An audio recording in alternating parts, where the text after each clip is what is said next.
Marriage equality may produce broad public health benefits by reducing the occurrence of stress-related health conditions. A spokesman for the Terence Higgins Trust, a UK-based sexual health and HIV charity, said there's a known link between health and happiness. It's no surprise that the people who are treated as second-class citizens tend to have low self-esteem, which in turn makes them more likely to take risks. Whether this is drugs, alcohol abuse, or unsafe sex, treating gay men unequally has lasting repercussions for their health. Doctors fight to save West Bengal alcohol victims.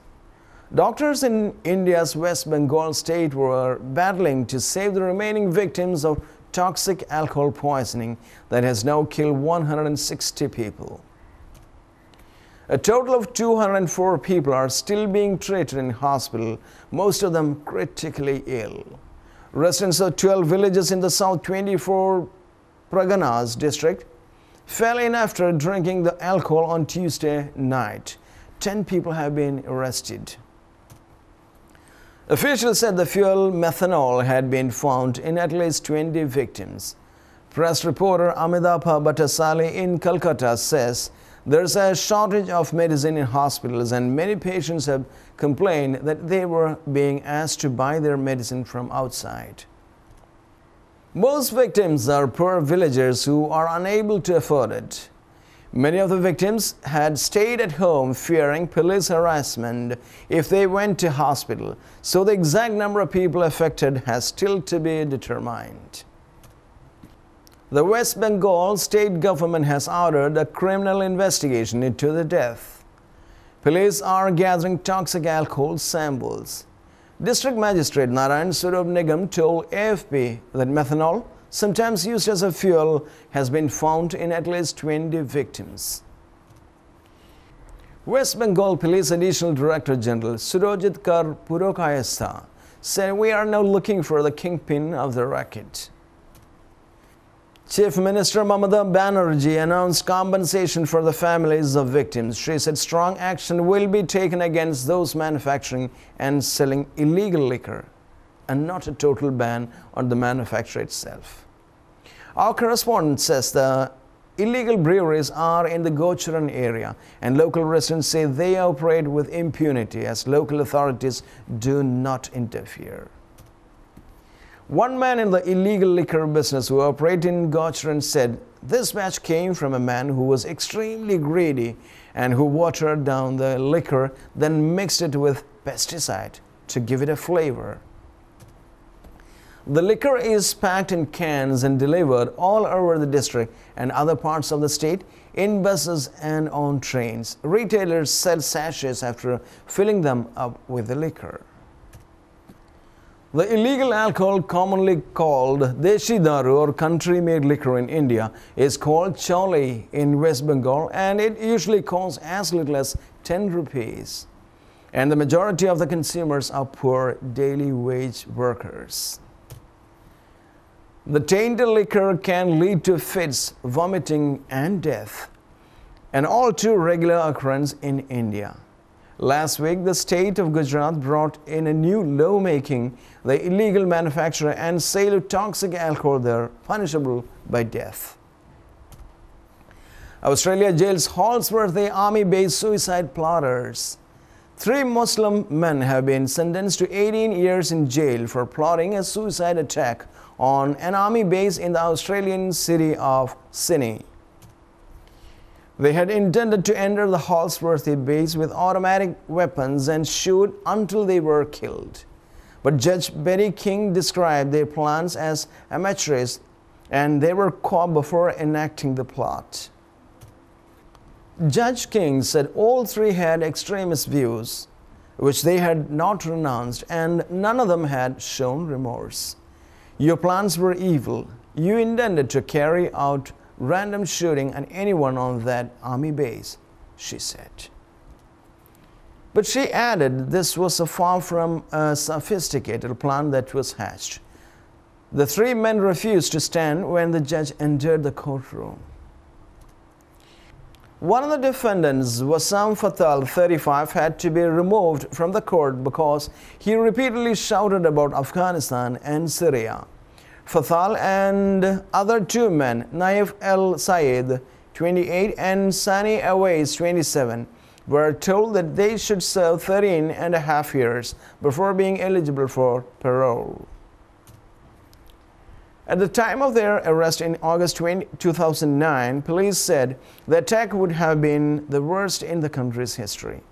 Prosecutors said men, some of whom had links with Somali-based militant groups, were motivated by a belief that Islam was under attack from the West. According to a transcript read out in the court, Fatal told undercover police, "If I find a way to kill the army, I swear to Allah the Great, I'm going to do it." They were convicted of conspiring to commit a terrorist act. Beijing orders new controls of Weibo microblogs. Authorities in Beijing have issued a new rules requiring users to microblog sites to register personal details. New users of Weibo, China's equivalent of Twitter, will now have to submit their real names. Existing users will have to register within 3 months. Those who refuse to do so will lose the ability to publish microblog entries. The move comes with Chinese people increasingly using Weibo platforms to criticize government policies or give vent to anger over particular incidents. Some Weibo entries are censored, such as ones that relate to the ongoing unrest in southern China's Wuhan village. But Chinese authorities have accused netizens of spreading rumors on Weibo in the past to have long been discussing putting in place a real name mechanism. We'll move on the business world.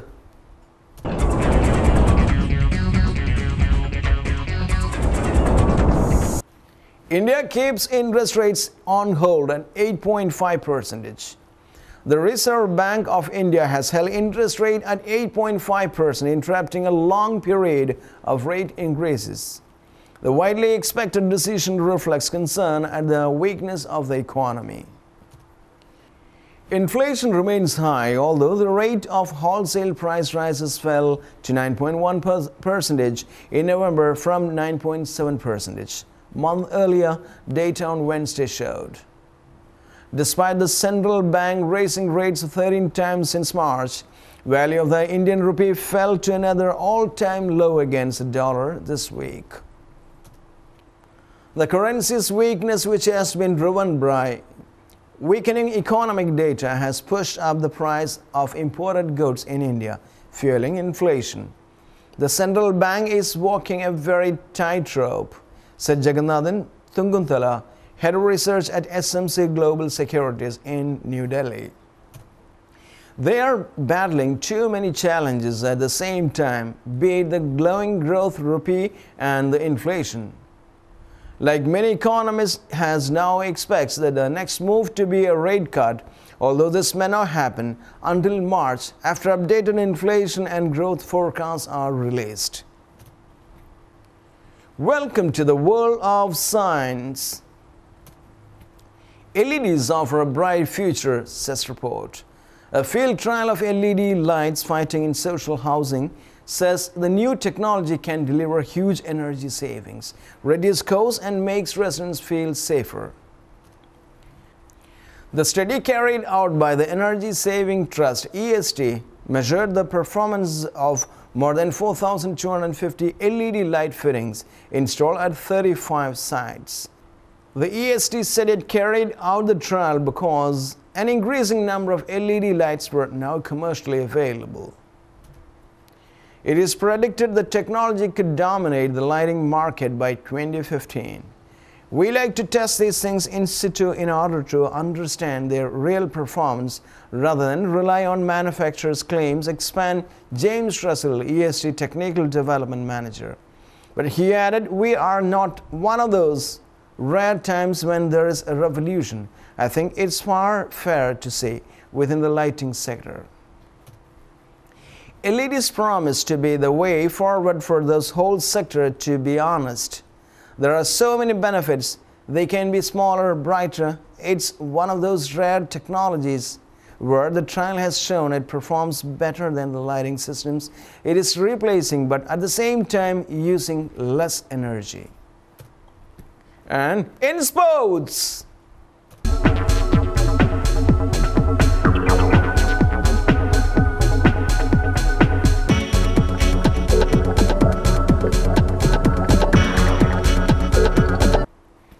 Premier League, 19,964 goals and counting. The meter will be running this weekend, counting up towards 20,000 goals scored in the 20th season of the English Premier League. The league's title sponsor, Barclays, will present the scorer of the goal with a check for nearly $31,000 to be donated to the charity of the player's choice, and offers a fan an opportunity to win a trip to England to attend the match. Some Premier League highlights: the Newcastle United star Alan Shearer, the competition's career leading scorer with 260 goals. If a top-scoring 11 based on the highest scorer in each position was compiled, Shearer and Andy Cole would be joined by David Unsworth, 41 goals from defense, and midfielder Frank Lampard with 147 goals. The top-scoring team is a 12-time Premier League champions Manchester United with 1,487 goals, surpassing Arsenal's 1,302 goals. Manchester United Old Trafford has also seen the most goals, 1,079, ahead of Spurs White Hart Lane with 1,047. Now, before we end today's bulletin of news analysis, let's have a recap of the main points. Syria crisis, Russia circulates surprise UN resolution. Japan Prime Minister declares cold shutdown at Fukushima. ICC says Muammar Gaddafi killing may be a war crime. Gay marriage improves health. Doctors in West Bengal fight hard to save the lives of alcohol victims. Australia jails Holsworthy Army Base suicide plotters. And there, with your permission, we retire from today's news analysis bulletin. You should join us in the coming weeks too.